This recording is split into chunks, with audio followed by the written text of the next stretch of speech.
Cinema serial നടൻ ദിലീപ് ശങ്കറിന്റെ വേർപാട് serial രംഗത്തുള്ളവർക്ക് വലിയ ഞെട്ടലാണ് ഉണ്ടാക്കിയിരിക്കുന്നത്. എന്നാൽ അദ്ദേഹത്തിനെ പരിചയമുള്ളവർക്ക് പലർക്കും അദ്ദേഹത്തിന്റെ ജീവിതചര്യ അറിയാം. അദ്ദേഹത്തിന്റെ ജീവിതം എങ്ങനെയാണ് എന്നൊക്കെ അറിയാമെന്നുള്ളത് കൊണ്ട് പലർക്കും ഇദ്ദേഹം വരുത്തിവെച്ച ഒരു മരണമായിട്ടാണ് തോന്നുന്നത്. പല താരങ്ങളും പ്രതികരിച്ചെത്തിയത് അദ്ദേഹം തന്നെ വരുത്തിവെച്ചതാണ്, ഗൗരവമായി എടുത്തില്ല ജീവിതത്തെ. തന്റെ രോഗം അദ്ദേഹത്തിന് വന്നതോടെ, കരൾ രോഗം വന്നതോടെയാണ് അദ്ദേഹത്തിന്റെ ജീവിതത്തിന് താളപ്പിഴകൾ ഉണ്ടായത്. ഇപ്പോൾ ഒരു തുറന്നു പറച്ചിലുമായി നടി സീമാജി നായർ എത്തുകയാണ്. ദിലീപ് ശങ്കറിന്റെ അപ്രതീക്ഷിത വേർപാടിന്റെ നടുക്കത്തിലാണ് താരങ്ങളെല്ലാം. 5 ദിവസം മുൻപ് വിളിച്ചെങ്കിലും സംസാരിക്കാൻ കഴിയാതെ പോയതിന്റെ സങ്കടം സീമാജി നായർ പങ്കുവച്ചിരിക്കുകയാണ്.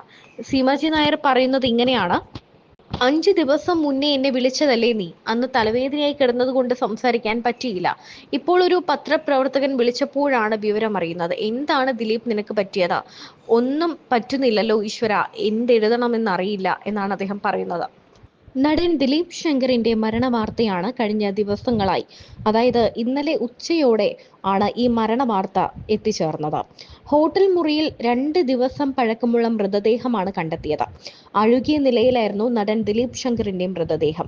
സീരിയലിലൂടെയെല്ലാം നമ്മൾ കണ്ട കരുത്തുറ്റ കഥാപാത്രങ്ങളിലൂടെ നമുക്ക് മുന്നിൽ നിറഞ്ഞ ആ മനുഷ്യന് എന്ത് സംഭവിച്ചു എന്നാണ് എല്ലാവരും ഇന്നലെ മുതൽ ചോദിക്കുന്നത്.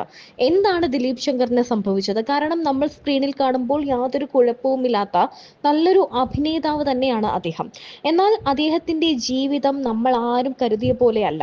സ്ക്രീനിന് പുറത്തും സ്ക്രീനിനുള്ളിലും ഉള്ള ജീവിതങ്ങൾ എല്ലാം വ്യത്യസ്തമാണ് എന്ന് ഒന്നുകൂടി ഊട്ടിയുറപ്പിക്കുന്നതാണ് നടൻ ദിലീപ് ശങ്കറിന്റെ മരണം എന്ന് നമുക്ക് പറയാം.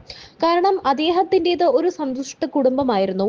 2 മക്കളാണ്, ഭാര്യ സുമയ്ക്ക് ബിസിനസ് ഉണ്ട്. ദോശമാവ്, ചപ്പാത്തി മാവ് തുടങ്ങി ഇങ്ങനെ സാധനങ്ങളൊക്കെ വിൽക്കുന്ന ഒരു ബിസിനസ് ഇദ്ദേഹത്തിന് സ്വന്തമായി ഉണ്ട്. അത് നോക്കി നടത്തുന്നത് ഭാര്യയാണ്. ഭാര്യയുമൊത്ത് ഇണക്കുരുവികളെ പോലെയുള്ള ജീവിതം, മക്കളോടൊപ്പം സുഹൃത്തുക്കളെ പോലെ സന്തോഷകരമായ ജീവിതം. ഇതിനിടയ്ക്ക് ഇദ്ദേഹത്തിന് എന്ത് പറ്റിയെന്ന് എല്ലാവരും ചോദിക്കുന്നുണ്ട്.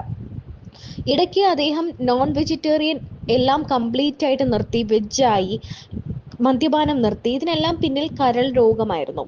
വളരെ പ്രതീക്ഷയോടെ വളരെ മികച്ചൊരു വിദ്യാർത്ഥിയായിരുന്നു പണ്ട് അദ്ദേഹം. എന്നാൽ അദ്ദേഹത്തിന് പിന്നീട് ജീവിതത്തിൽ എവിടെയാണ് താളപ്പിഴകൾ സംഭവിച്ചത്? മദ്യപാനം ശീലമായതോടെ കരൾ രോഗം വില്ലനായെത്തി. ഷൂട്ടിംഗ് സെറ്റുകളിലൊക്കെ അദ്ദേഹത്തിനെ കൊണ്ട് അഭിനയിപ്പിക്കുക എന്നത് ഒരു ശ്രമകരമായ സംഭവം തന്നെയായിരുന്നു എന്നാണ് ഇപ്പോൾ സുഹൃത്തുക്കളൊക്കെ പറയുന്നത്. ഒരു അസാമാന്യ നടനായിരുന്നു അദ്ദേഹം. എന്നാൽ അദ്ദേഹത്തിന് തൻ്റെ ജീവിതവും തൻ്റെ കരിയറും ഒന്നും നോക്കാൻ ശ്രദ്ധിച്ചില്ല. ഒന്നും ഗൗരവമായി എടുക്കാത്ത ഒരു പ്രകൃതക്കാരനായതുകൊണ്ട് തന്നെയാണ് അദ്ദേഹത്തിന് ഇങ്ങനെ സംഭവിച്ചത്. ഇതൊരു ആത്മഹത്യയാണ് എന്ന തരത്തിലാണ് ആദ്യ വാർത്തകൾ എത്തിയത്. എന്നാൽ പിന്നീട് കൊലപാതകമാണോ ആത്മഹത്യയാണോ എന്ന ഒരു വിവരങ്ങളും പുറത്തു വന്നിരുന്നില്ല. ഇപ്പോൾ മുറിയിൽ നിന്ന് അദ്ദേഹത്തിൻ്റെത് ഒരു ആത്മഹത്യയല്ല, സ്വാഭാവിക മരണം തന്നെയാണ് എന്ന സൂചനകൾ നൽകുന്ന വിവരങ്ങളാണ് പുറത്തു വന്നിരിക്കുന്നത്.